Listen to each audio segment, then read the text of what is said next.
بسم الله الرحمن الرحيم السلام عليكم ورحمة الله تعالى وبركاته كلنتي وعنا وناكسن داوديال ku soo dhawaada barnaamijka bandhiga TV-ga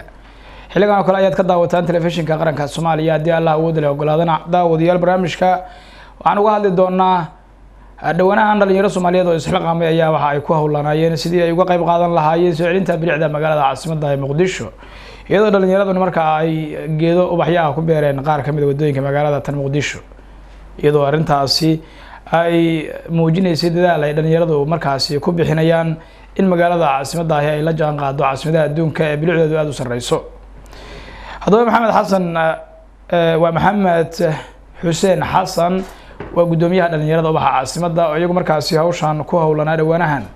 barnaamijka ayuu marti ugu yahay uga qayb galaya daawadayaal isaga ayaan ku soo dhaweynayaa wax badan dabcan ku saabsan hawlaha ay ka qabteen magaalada caasimadda faahfaahin ka bixin doona maxamed ku soo dhawo barnaamijka iyo Studio TV ما شاء الله كله والله هذا كله هاي في ما عندنا تي في قرن كمان تنو مقع السمو برنامج كان أبد ما صنتهاي برنامج هذا نسيب الله ونو بل واحد مركو على ذات كان داونا يا برنامج كنت عن فاهمنا تكسي ساعة سيد عضو باللاودين هاوشان كيف قاعد الشدة بلعنا مقالة ده وقت كان باللاودين بالفاهمين ده هذا كبيه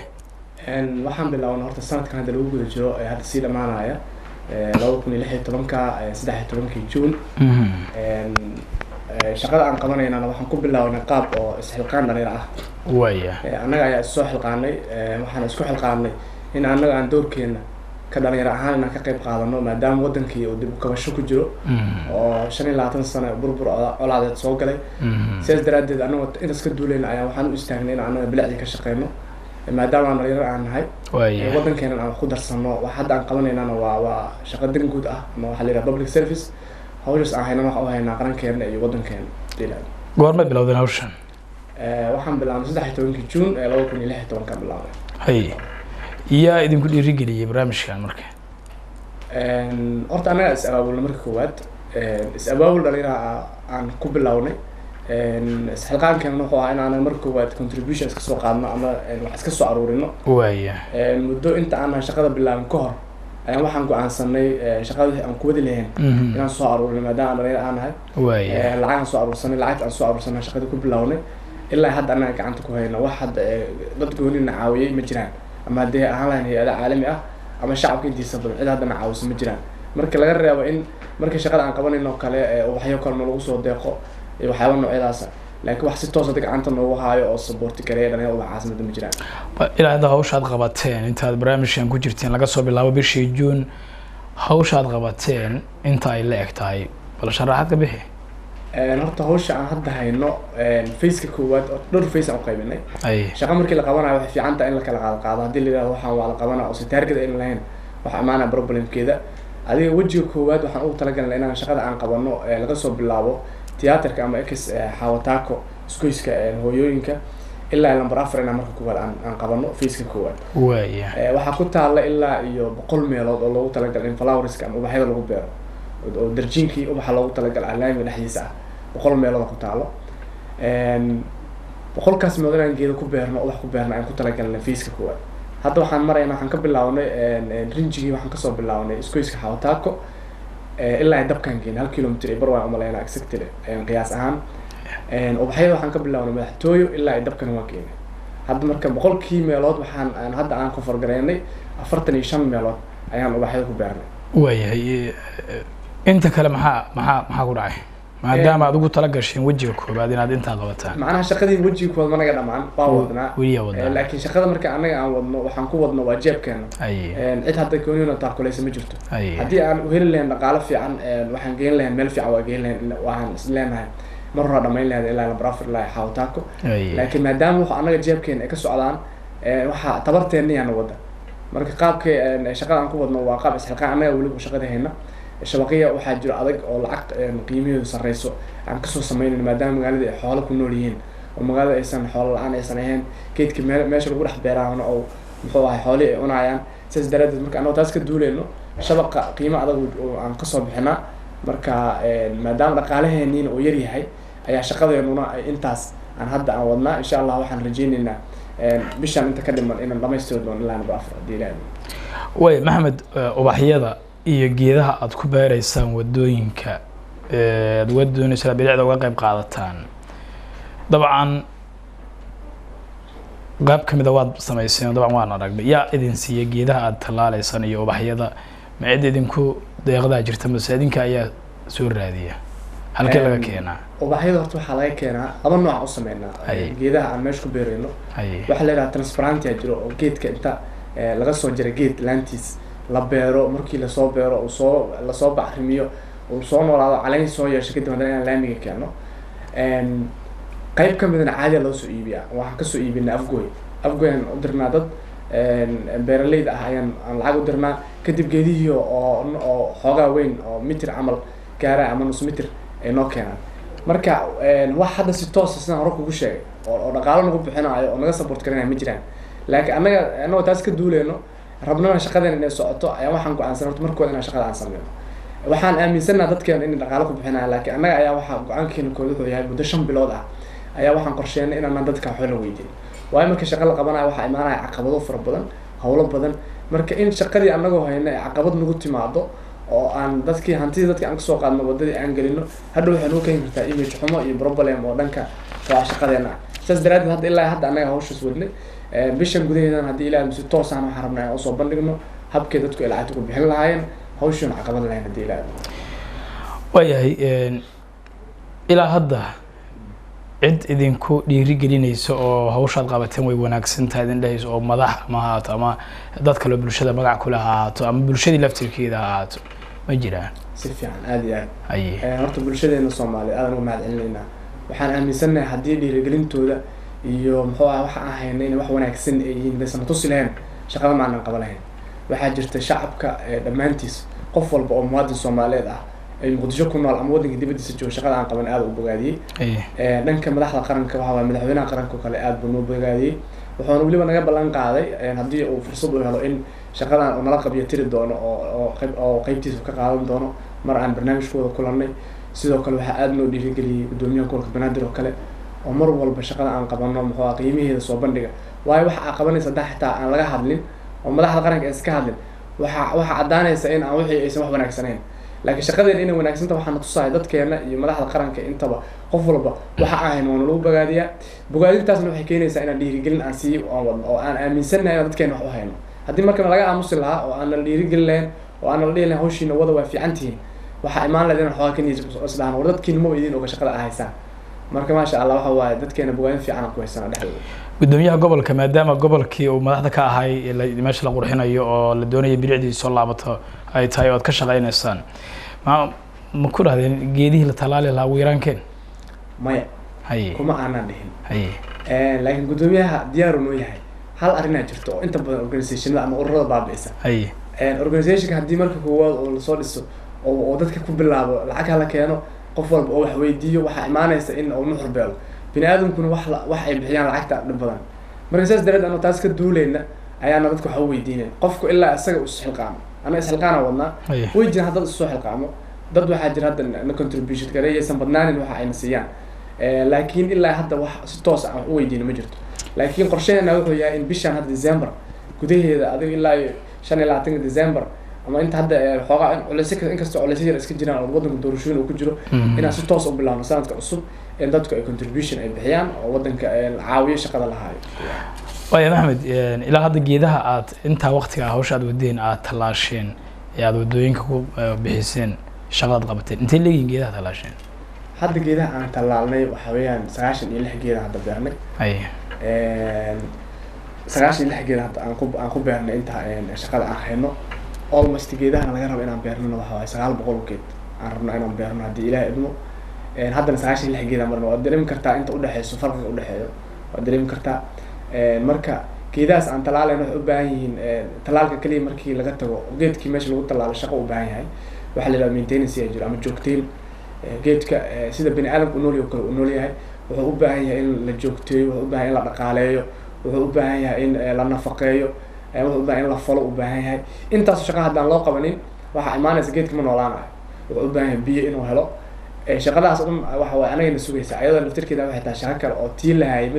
midda koowaad markood geedka in la helo ah tan kale oo in la sii joogtiya ka sii dhib badan marba in gacanta lagu hayo u baahan yahay waayahay isla arrinta hadda aad ka dhawaajisay hadda markii wadada Makal Mukarram kala aad marto geedaha goobaad ku beerteen waxaa ku muuqanaya geedihii qalaleen oo duruuf badan meesha ka muuqato taasoo meesha ka saaraysa hawshaa soo qabatay wanaageeda haba yaraatee in geeda yaraa tallaashaan iyagaasi biyo lagu shubo oo la hagaajiyo soo kama wanaagsan inaad wax badan ka fikirtaan maadaama hadda geedihii ay qalaleen aad abuurteen horta geedaha ma aynan qalalin dadku waxay u maleeyaan in geeduhu qalaleen laakiin geedaha ma qalalin taas waxaan rabnaa bulshada inteeda badan aan u bayaamiyo ama aan tuso annaga markii koowaad waxaan isticmaalnay shabaqa aan isticmaalayna wuxuu ahaa shabaq weeg ah ama xoogaa daciif ah oo yar waxaan ugu talagalnay xindaab yar oo aan ugu talagalnay dadku inaysan dhex marin geedaha ayaa markii koowaad aan sameynay cabirkiisu wuxuu ahaa nus mitir oo ah waxaa timid marka in magaalada xoolihii joogay ay galaan shaqadii aan qabanay ilaa iyo 30 meelood oo aan geedo ku beernay oo geedo fara badan ay galeen oo qarash galay oo shabaq aan gelinay ayaa waxaa dhacday xoolihii inay galaan ariga ugu yar inuu ariga inta meeshii geedkii markuu arko caleenta uu arko oo hal nus mitirka inta ka dulbooda oo dhax oo cuno dameerihii oo kale iyo xoolihii lo'dii oo kale ayaguna aysanba dhibba awsa dhibinba ayagoo taaganay madax la galayaan waxaa timid marka in geedii ay cunaan xoolahaas hadda marka shaqadaas maadaama caqabadaas waxyaaba aan filaynana waaye shaqa markaa qabanaysa in caqabad kugu imaanayso shaki ma lahan waxaa la rabaa marka caqabada kugu imaanaysa inaad isbedel aad keento waxaan tastikarin ama aan soo tijaabinay ilaa iyo 10 xabo oo ah shabaqii hore mid ka adag suuqaan tagnay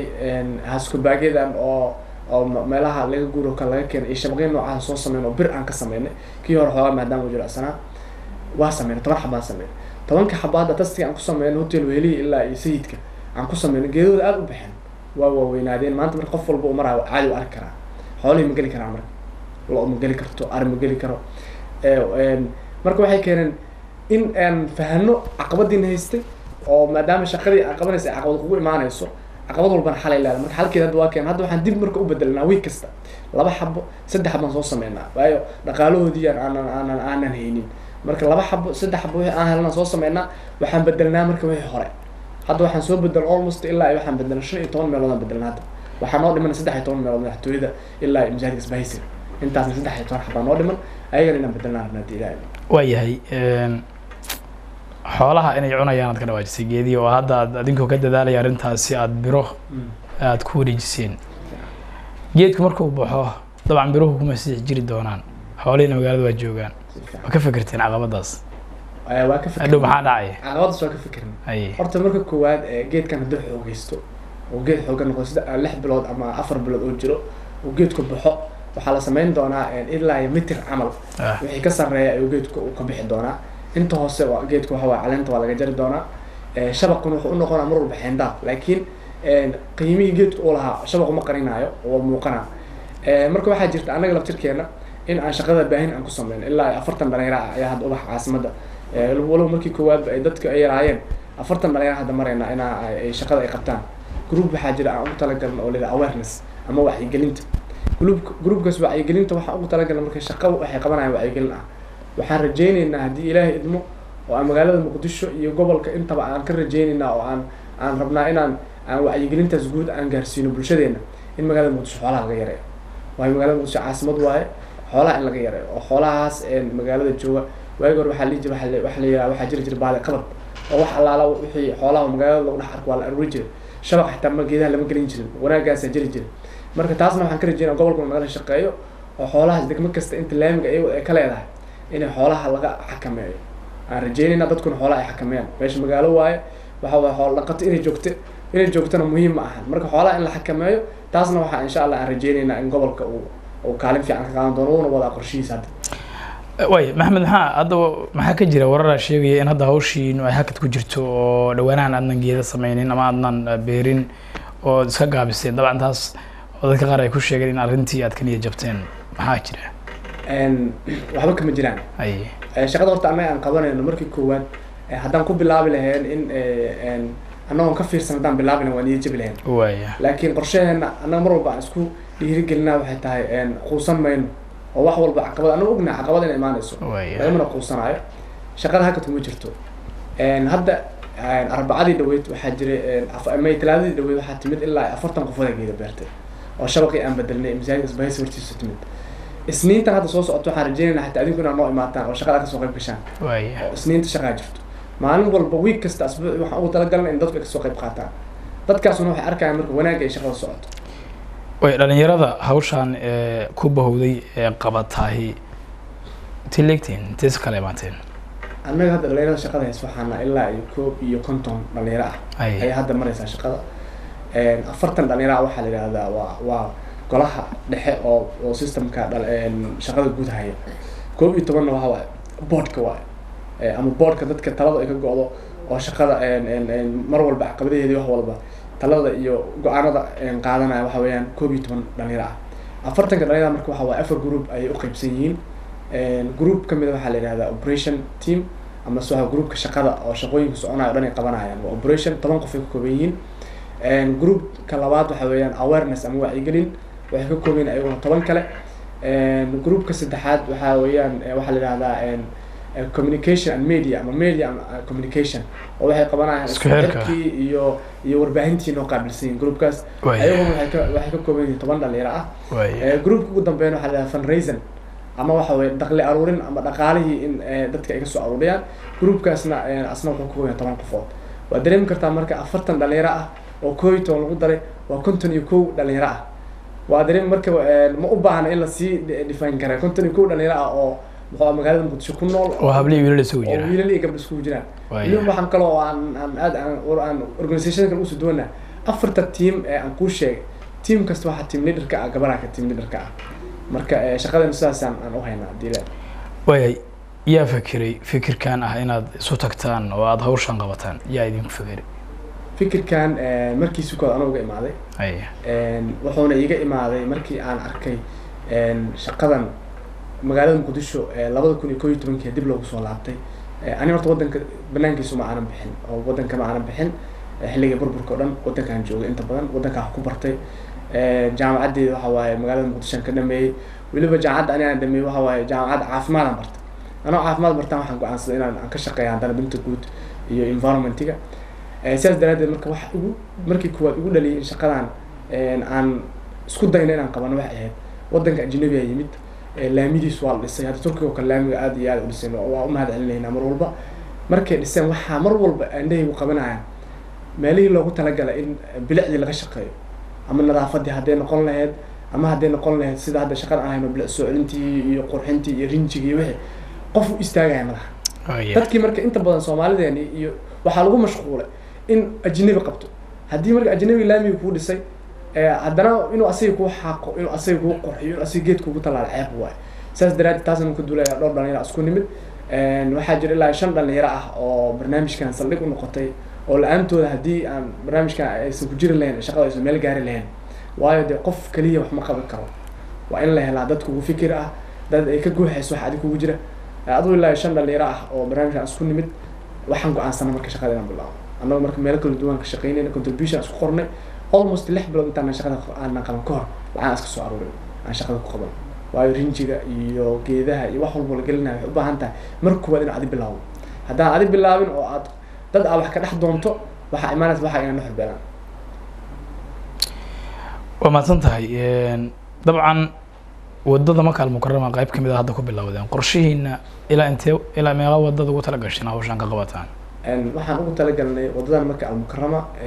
facekan kuwa sidaan ku sheegay lambar 4 ilaa waxaan isku xireynaa iyo hooyooyinka waxaan kaloon ku dareynaa hadii ilaahay wadada airport ilaa lambar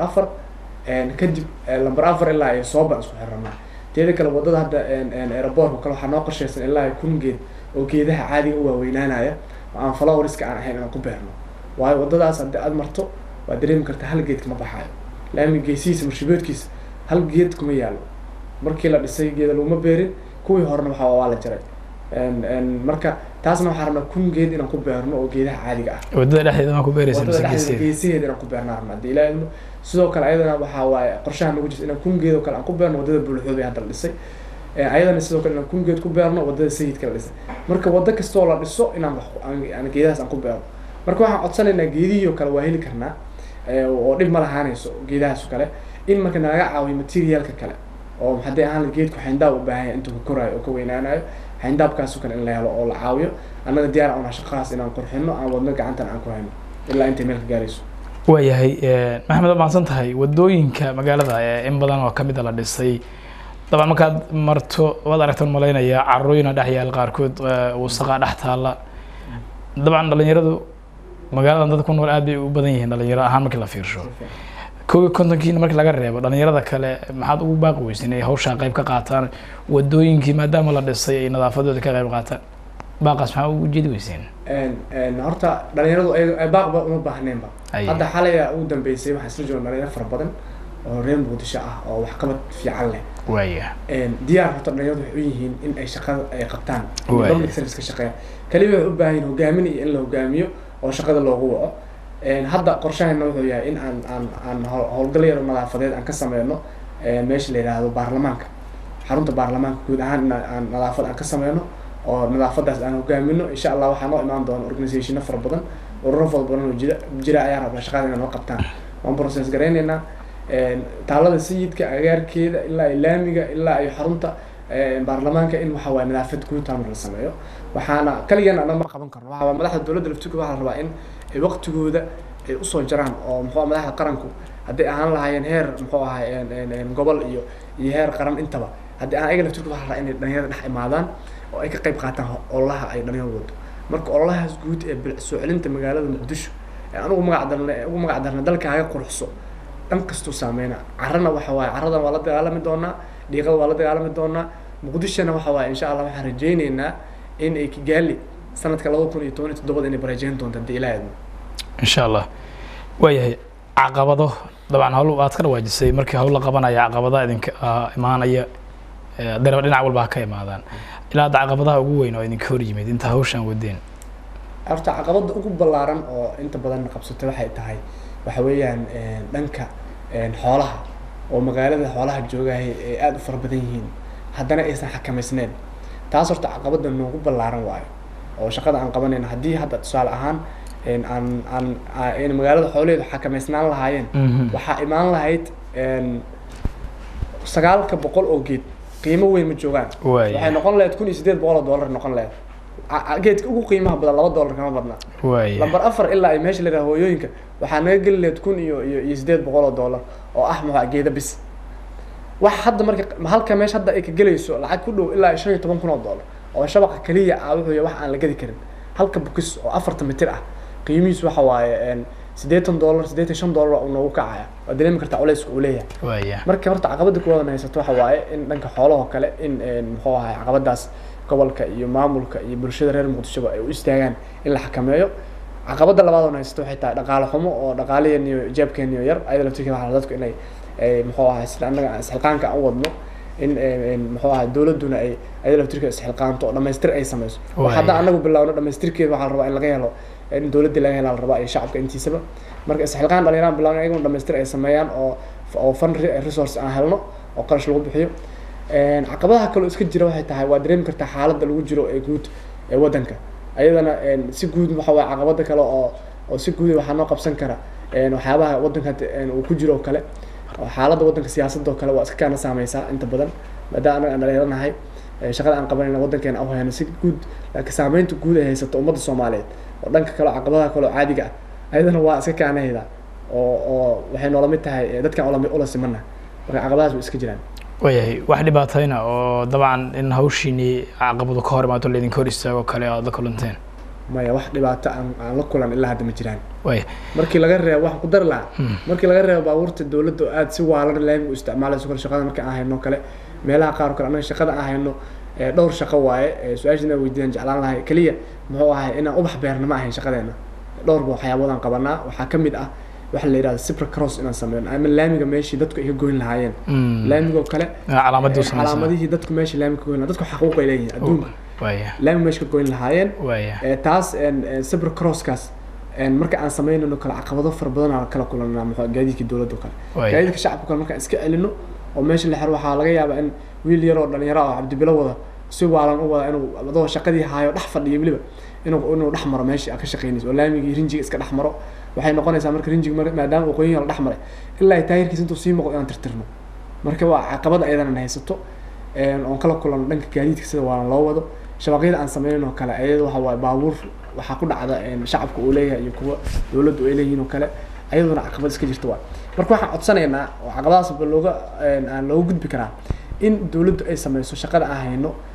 daba socodkeeda in ay og tahay oo maintenance la sameeyo ama daba jooga la sameeyo gobolka ma uga cabateen arrintaa dhowr mar u sheegnay waan rajeynaynaa inaan wax qaban doonaa shabaqii jabo kale in waxa waaye dawladdu ay iska xil saarto oo la bedelo oo mid kale meesha lagu soo bedelo annaga shaqada haddaan qabanay in waxaa la rabaa oo daba jooggeediina laga helo muxuu ahay maamulkii gobolka waya waa mahadsan tahay maxamed xafiis ma leeyahay ururka dhalinyaradu ma leedahay oo hawshan haysaay oo loogu hagaago oo ciddii u baahatay inay in kala qayb qaadato idinkugu soo hagaagto ciddii doonaysa inay ka qayb qaadato ay foon ku bixiso ay idiin soo halkee lain kala xiriiraa waxaan lagala xiriiraa oo hadda aan si kumeel gaar ah u deganaa taalada sayidka ayadaa hadda waxay noo tahay xarun aan ku shaqeyno oo qalabkeenana inta badan oo yaallo annaguna mar walba aan kasoo howlgalno ayada laftirkeeda haddeertaan dad ganacsataa iyaan la xiriirnay in dayactir lagu sameeyo maadaama taalada ay sayidka ay tahay astaan qaran maadaama ay tahay ayadana waxaan rajeynaynaa in oo dayactir naloo sameyn doono marka meesha hadda si kumeel gaar aan u deganaa ayadaan ku shaqeynaa mar walba ayadaa imaanaa marka waa meeshaas xarun hadda noo ah ma sameysaan inaad soo fiirisaan waddooyinka la dhisay sida wadnaha iyo soddonka oo kale bal si suuragal ku noqon karto inaad iyadana hawsha ka fulisaan aad qabanaysaan mase qorshaayin kuma jirta inaad waddooyinkaas aadaan qorsho wuu nagu jiraa oo dee markii annaga aan gobolka banaadir ruqsada oo na siinayay magaalada muqdisho bilicdeedaan ka shaqeynanaa dhahnay jidka wadnaha iyo kan soddonka iyo kan warshadaha muqdisho kamid yahay ayadana waa gaaraynaa laakiin shaqadaa waxa waaye waxay ku xiran tahay in waxaa la rabaa la kala qaado haddii ay noqoto marka orod aan ku sameyno oo aan idhaha meel walba waa tegaynaa oo waa qabanaynaa shaqadiina xurma yeelanayso sida awal adiga uga dhawaajiso kale in wax yar laga bilaabo oo la tartiibiyo waxaas marka ay shaqeeyaan wax lagu daraa ay ku wanaagsan tahay haddii laakiin la yidhahdo wax weyn aan sameynaynaa oo spiritkan oo zaad u weynaado annagoo ka shaqeynayna jidka wadnaho jidka Maka Almukarama haddana 20 bukus aan idhaahno waxaan ku sameynaynaa jidka wadnahan geynaynaa annagoo dadka istusayno dhahayna waddadii kale aan shaqo ka bilaabno waxba na xurma keenayso laakiin wixii halkaas aan geyn lahayn bal horta tan aan ka baxno tan markii aan dhammayno wadnahan u gudbi doonaa shalay wadnaha ma dhisnayn Maka Almukarama way dhisnayd marka aan tan ka baxno wadnaha aan tagno soddonka wuu dhismi doonaa saasaan marka aan shaqada aan u gaari doonaa meel walba hadii ilaahay waayahay marka aad hawsha qabataan ee waddooyinka aad geedihii beertaan iyo calaamadeyntii ahmigiina ilaa intee gaarsiin yahay maxaad qaban doontaan ayaga bas waxaad ugu tala gasheen haddaa hawshan qabataan inaad iska dhaaftaan horta hawsha aan hayno hawl intaas ku eg ma ahan waa dareemi kartaa culays ay leedahay shaqada aan qabanayno waxa weeyaan hadda shaqada aan ilaa 3 nooc inaan qaban rabnaa midda koowaad waxa waa inaan dhirayn ku sameyno magaalada muqdisho dhiraynta ma ahan kaliya in flowers ama ubaxyo inaan beerno bis muqdisho waxay u baahan tahay in si fiican loo dhireeyo geedii hore waqtiga hore lagu beeray waxa waaye colaadu si dadku u saameeyeen ay dhirtun u saameysay sida dadku u dhimanayaan geeduhuna u dhimanayaan marka bedelkoodiina waxaa la rabaa in markii meesha ay imaato hadda waa dareemi kartaa muqdisho haddaad dib u fiiriso oo fiidiyoyaashii laga haayo muxuu ahay 980kii iyo 85tii magaalada muqdisho waxay ahayd magaalo aad u cagaaran ahayd oo dhir badan dhirta marka waa baaba'day colaaduhu sida ay guryaha u saameeyeen oo dadka u saameeyeen dhirtan u saameysay waa dareemi kartaa inta guri oo maanta muqdisho la dayactirayo ilaa hadda ma aragtay wax geed oo la dayactirayo ma jiraan marka shaqada aan qabanayno kuma eka kaliya ubaxaas waxaan beeri doonaa ilaa iyo 1 milyan oo geed aan rabnaa inaan beerno oo aan magaalada aan ku dhireyno oo dhirtaas magaalada ay noqoto dhir manaaficaad leh oo mustaqbalka wax tiri doonto midda kale oo aan hayno waxay tahay wax la yiraahdo rinjiyeyn inaan ku sameyno dhammaan marshabiyoodka geesihiisa midka dhexe midka labada dhinac ah intaba inaan ku sameyno rinjigaas oo ah cadaan iyo madow oo bilicdii magaalada qayb ka qaadanaya inaan ku sameyno midda saddexaad oo ah in inta aan geedaha ku beerno in aan nalayn ku sameyno oo ayadana nalayn aan ku sameyno oo iftiimintaas aan ku sameyno ayaduna waxay noqon doontaa habeenkii magaalada muqdisho haddaad marto waa mugdi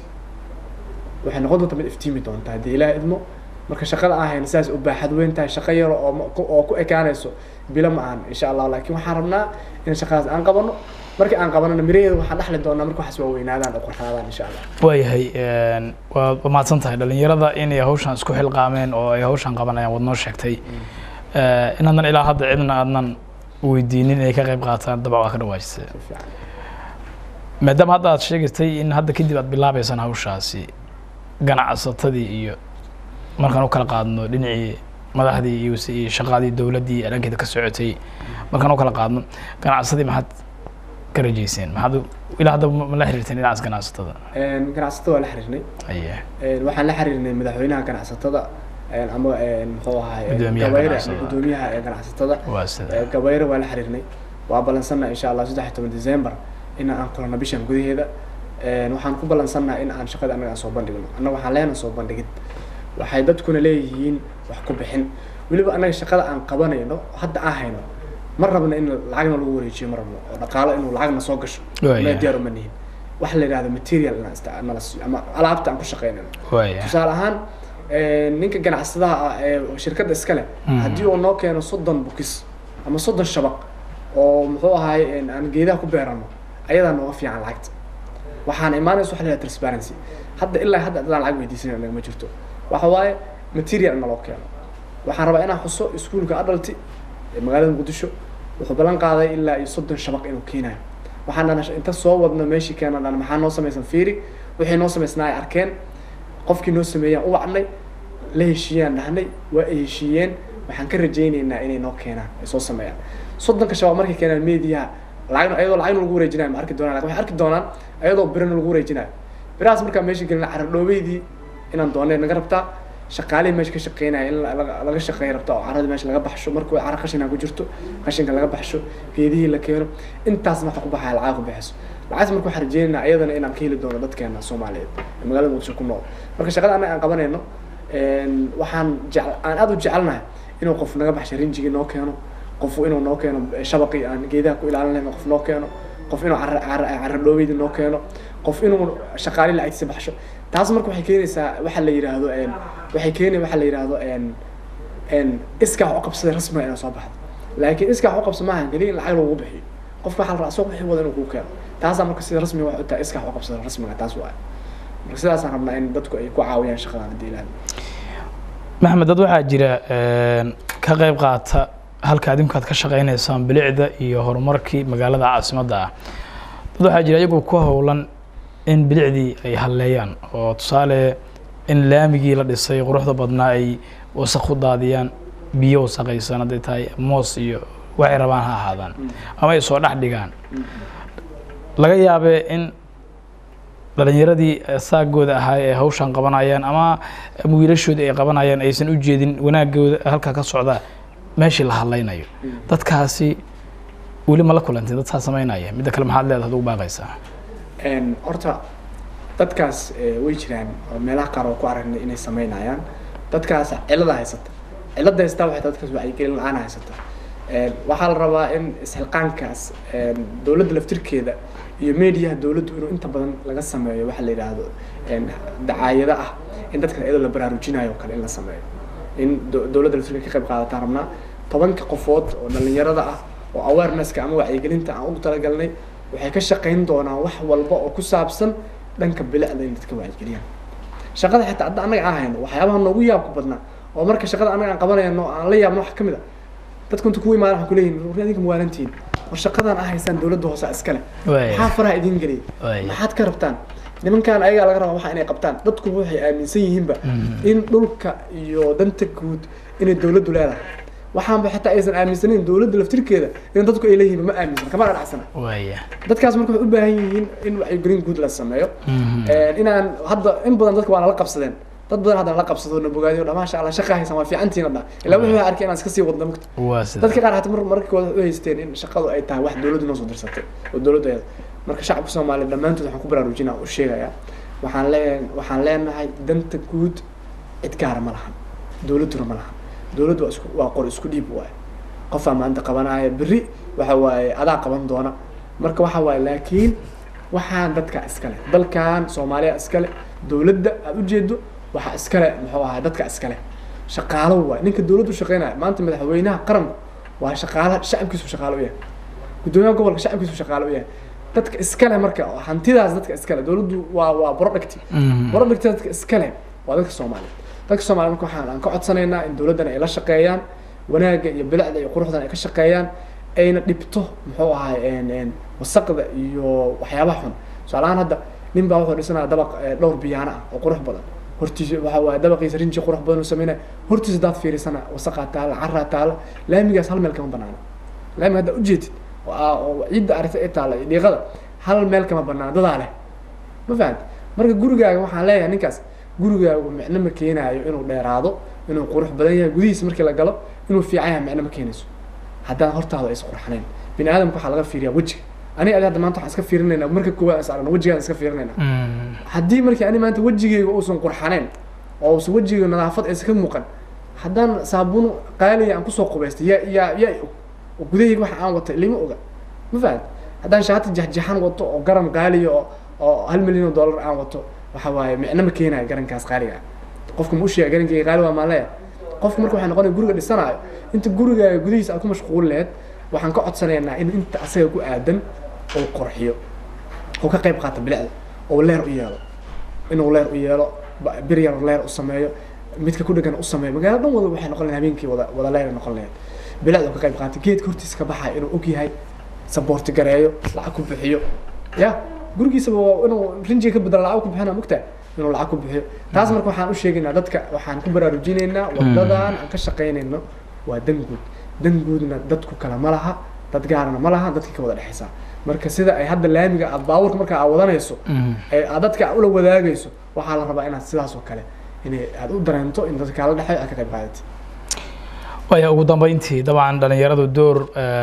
muhiima ayay dabcan ka ciyaari karaan runtii horumarka dalka iyo adeera soo celinta bilicdii iyo nabadayntii iyo dhan walba dhalinyarada guud ahaan barnaamijka la socota barnaamijkan caawa ku tixan maxaad ugu baaqaysaa dhalinyarada Soomaaliyeed dhamaantood horta aad baan ugu hambalyeynaa